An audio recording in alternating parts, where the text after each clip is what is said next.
और मोदी जी इस बात को ध्यान रखना, हर अत्याचारी का अंत आया है। आप कोर्ट से नहीं डरते, संविधान से नहीं डरते, मोदी जी भगवान से तो डरो। नेताओं से दूर रहना, राजनीति से दूर रहना, क्योंकि राजनीति गंदी चीज है। कहते थे इस देश में ईमानदारी की राजनीति नहीं होती, इस देश में काम की राजनीति नहीं होती।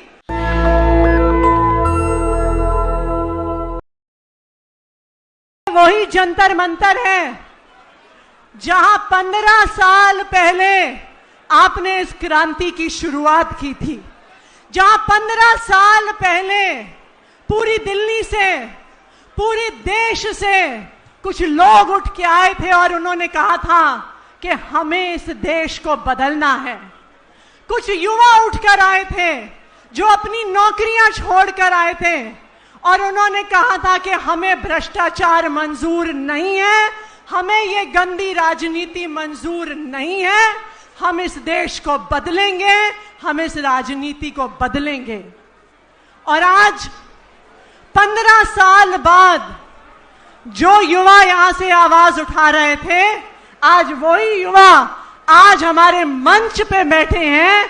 आज इन्होंने देश की राजनीति को बदल कर दिखाया है, एक इनकलाब करके दिखाया है। एक समय था जब किसी भी पढ़े लिखे यूथ को बोला जाता था कि बेटा राजनीति में मत आना, नेताओं से दूर रहना, राजनीति से दूर रहना, क्योंकि राजनीति गंदी चीज है। लेकिन जंतर मंतर की उस क्रांति में कुछ युवाओं ने हिम्मत करी और अरविंद केजरीवाल जी के नेतृत्व में आम आदमी पार्टी की शुरुआत करी इस देश की राजनीति को बदलने के लिए। मुझे याद है जब अरविंद केजरीवाल जी ने आम आदमी पार्टी की शुरुआत की थी तो लोग हंसा करते थे, कहते थे तुम लोग करोगे राजनीति, ना तुम्हारे पास धन बल है, ना तुम्हारे पास बाहुबल है, ना जात पात की बात करते हो, ना धर्म की बात करते हो। कहते थे इस देश में ईमानदारी की राजनीति नहीं होती, इस देश में काम की राजनीति नहीं होती। लेकिन दिल्ली वालों का प्यार था, दिल्ली वालों का आशीर्वाद था कि अरविंद केजरीवाल जी के नेतृत्व में ना सिर्फ आम आदमी पार्टी ने चुनाव लड़ा, बल्कि 67 सीटों के साथ दिल्ली में सरकार बनाई और अरविंद केजरीवाल जी को दिल्ली का मुख्यमंत्री बनाया। उससे पहले सरकारें कहती थी कि हम स्कूल नहीं बना सकते, हमारे पास पैसे नहीं है, हम अस्पताल नहीं बना सकते, हमारे पास पैसे नहीं है, हम सड़कें नहीं बना सकते, हमारे पास पैसे नहीं है। लेकिन अरविंद केजरीवाल जी ने दिखा दिया कि अगर ईमानदारी से राजनीति करते हो तो हर चीज के लिए पैसा है। सरकारों के पास पैसे की कमी नहीं थी, सरकारों के पास नीयत की कमी थी और अरविंद केजरीवाल जी के पास ईमानदार नीयत थी। लेकिन बीजेपी को लगा कि अगर अरविंद केजरीवाल जी की ईमानदार राजनीति सफल हो जाएगी तो उनकी तो दुकान बंद हो जाएगी। सब लोग चाहेंगे हमें भी ऐसे स्कूल चाहिए, हमें भी मोहल्ला क्लिनिक चाहिए, हमें भी अपने युवाओं के लिए शानदार राजनीति चाहिए। और इसीलिए यह षड्यंत्र रचा गया, अरविंद केजरीवाल जी पर कीचड़ उछालने का षड्यंत्र रचा गया, भ्रष्टाचार के आरोपों का षड्यंत्र रचा गया और एक के बाद एक आम आदमी पार्टी के सभी नेताओं की गिरफ्तारी शुरू हुई। संजय सिंह जी को गिरफ्तार किया, सत्येंद्र जैन जी को गिरफ्तार किया, मनीष सिसोदिया जी को गिरफ्तार किया, अरविंद केजरीवाल जी को गिरफ्तार किया। मुझे याद है एक समय ऐसा था जब सीबीआई नेताओं के घर रेड मारती थी तो कैश के बड़े बड़े ढेर मिलते थे, सोने के बिस्कुट मिलते थे, शेल कंपनीज के कागज मिलते थे। हमारे किसी भी नेता के घर से 1 रुपए भी भ्रष्टाचार का पैसा सीबीआई और ईडी को नहीं मिला, यह हमारी ईमानदारी का प्रमाण है। लेकिन 1 रुपए भी मिलने के बिना झूठे केसों में फंसाया गया और जेल में डाला गया। और आज जो बात आम आदमी पार्टी 4 साल से कह रही थी कि ना हमने 1 रुपए का भ्रष्टाचार किया है, ना 1 रुपए का भ्रष्टाचार करेंगे।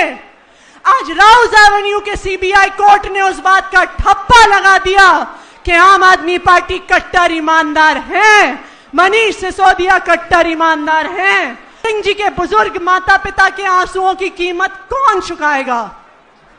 मोदी जी के इस अत्याचार को पूरा देश देख रहा है, लेकिन मोदी जी के अत्याचार के शिकार सिर्फ आम आदमी पार्टी नहीं है। जो 10,000 बस मार्शल्स को मोदी जी की बीजेपी ने नौकरी से निकाला है, वो भी बीजेपी के अत्याचार के शिकार हैं। जो 10,000 बस कंडक्टरों और ड्राइवरों को नौकरी से निकाला है, वो भी मोदी जी के भ्रष्ट अत्याचार के शिकार हैं। जो मोहल्ला क्लिनिक के डॉक्टर को, कंपाउंडर को नौकरियों से निकाला है, वो भी मोदी जी के अत्याचार के शिकार हैं।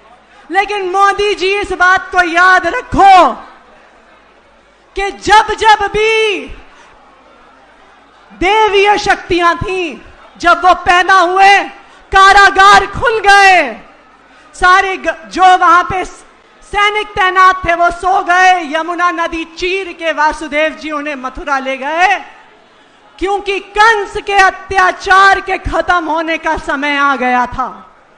और आज मोदी जी के अत्याचार का खत्म होने का समय आ गया है। जिस तरह से भगवान श्री कृष्ण का जन्म हुआ था और वो कारागार से बाहर निकले, उसी तरह आज अरविंद केजरीवाल जी की ईमानदारी पूरे देश के सामने आ गई है।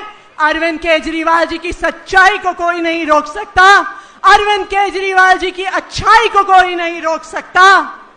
और मोदी जी इस बात को ध्यान रखना, हर अत्याचारी का अंत आया है। आप कोर्ट से नहीं डरते, संविधान से नहीं डरते, मोदी जी भगवान से तो डरो।